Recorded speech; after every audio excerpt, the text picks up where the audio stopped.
जय माता दी दोस्तों, आप सभी का अपने चैनल व्रत कथा त्योहार और उपाय में बहुत बहुत स्वागत है। आइए आज आप सब सुनेंगे सफला एकादशी व्रत की कथा।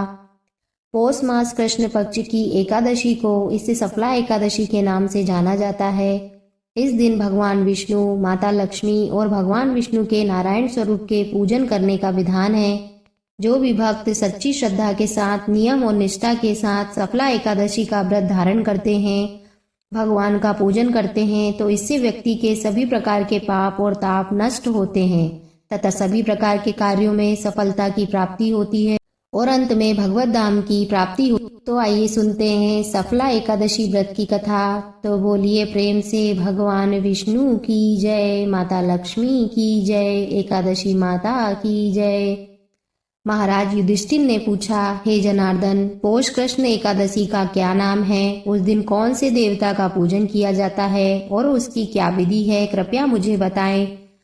भक्त वत्सल भगवान श्री कृष्ण कहने लगे कि धर्मराज, मैं तुम्हारे स्नेह के कारण तुमसे कहता हूँ कि एकादशी व्रत के अतिरिक्त मैं अधिक से अधिक दक्षिणा पाने वाले यज्ञ से भी प्रसन्न नहीं होता हूँ। अतः इसे अत्यंत भक्ति और श्रद्धा से युक्त होकर करें। हे राजन, द्वादशी युक्त पौष कृष्ण एकादशी का महात्म तुम एकाग्रचित होकर सुनो। इस एकादशी का नाम सफला एकादशी है। इस एकादशी के देवता श्री नारायण हैं। विधि पूर्वक इस व्रत को करना चाहिए। जिस प्रकार नागों में शेषनाग, पक्षियों में गरुड़, सब ग्रहों में चंद्रमा, यज्ञों में अश्वमेध और देवताओं में भगवान विष्णु श्रेष्ठ है, उसी तरह सब व्रतों में एकादशी का व्रत श्रेष्ठ है। जो मनुष्य सदैव एकादशी का व्रत करते हैं वे मुझे परम प्रिय हैं। अब इस व्रत की विधि कहता हूँ। मेरी पूजा के लिए ऋतु के अनुकूल फल, नारियल, नींबू, नैवेद्य आदि 16 वस्तुओं का संग्रह करें। इस सामग्री से मेरी पूजा करने के बाद रात्रि जागरण करें। इस एकादशी व्रत के समान यज्ञ, तीर्थ, दान, तप तथा और कोई दूसरा व्रत नहीं है। 5000 वर्ष तप करने से जो फल मिलता है उससे भी अधिक सफला एकादशी का व्रत करने से मिलता है। हे राजन, आप इस एकादशी की कथा सुनाइए।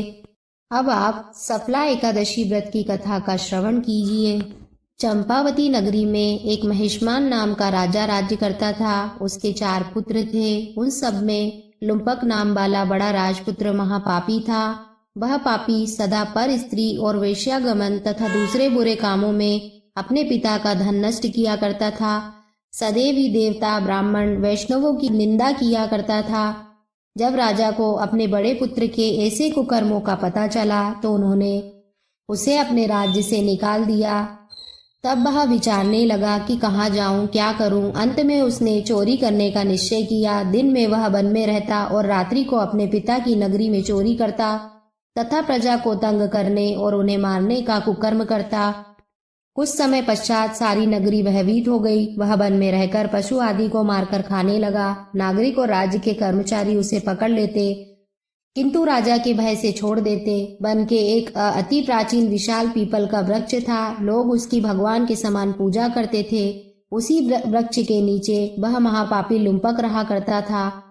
इस वन को लोग देवताओं की क्रीड़ा स्थल मानते थे। कुछ समय पश्चात पौष कृष्ण पक्ष की 10वीं के दिन वह वस्त्रहीन होने के कारण शीत के चलते सारी रात्रि सो नहीं सका। उसके हाथ पैर अकड़ गए।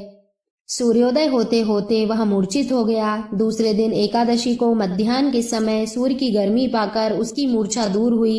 गिरता पड़ता वह भोजन की तलाश में निकला। पशुओं के मारने में वह समर्थ नहीं था, अतः पेड़ों के नीचे गिरे हुए फल उठाकर वापस उसी पीपल वृक्ष के नीचे आ गया। उस समय तक भगवान सूर्य अस्त हो चुके थे।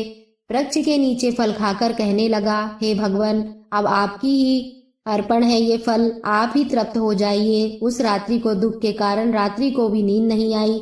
उसके इस उपवास और जागरण से भगवान अत्यंत प्रसन्न हो गए और उसके सारे पाप नष्ट हो गए।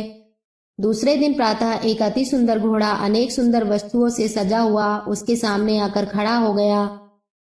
उसी समय आकाशवाणी हुई कि हे राजपुत्र, श्री नारायण की कृपा से तेरे पाप नष्ट हो गए हैं। अब तू अपने पिता के पास जाकर राज्य प्राप्त कर।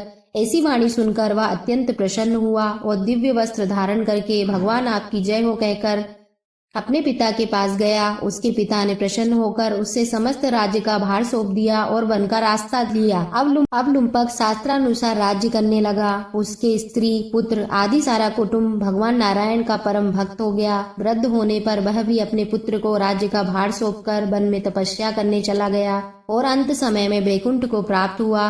अतः जो मनुष्य इस परम पवित्र सफला एकादशी का व्रत करता है उसे अंत में मुक्ति मिलती है। जो नहीं करते हैं वे पूंछ और सींगों से रहित पशुओं के समान हैं। इस सफला एकादशी के महात्म्य को पढ़ने से अथवा श्रवण करने से मनुष्य को अश्वमेध यज्ञ का फल मिलता है। बोलिए विष्णु भगवान की जय, माता लक्ष्मी की जय, एकादशी माता की जय।